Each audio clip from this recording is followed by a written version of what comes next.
And meron ako ditong 2 pirasong pipino.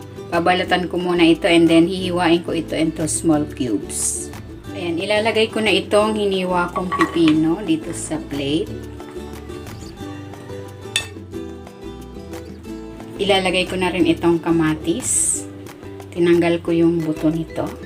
Sibuyas. Maglalagay din ako dito ng corn kernels.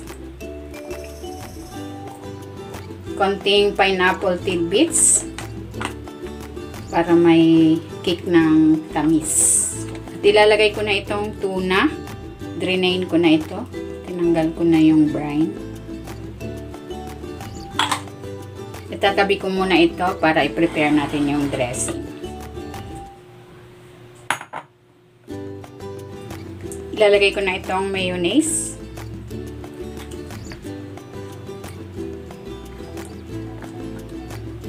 Maglalagay ako ng kalamansi. Pwede kayong gumamit ng lemon kung may lemon. Honey. Asin. Paminta. Garlic powder. Parsley flakes.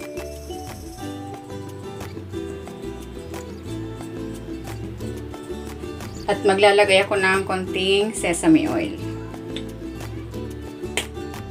Haluin natin.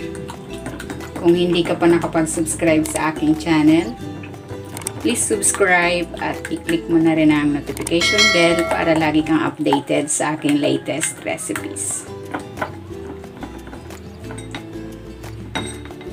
Ayan, okay na ito. Ayan, ibubuhos na natin dito yung ating dressing.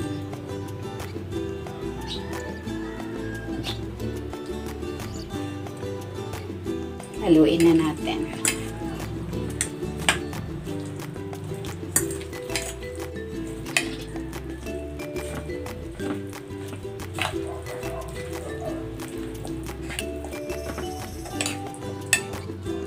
Ito na, ready na itong ating cucumber salad.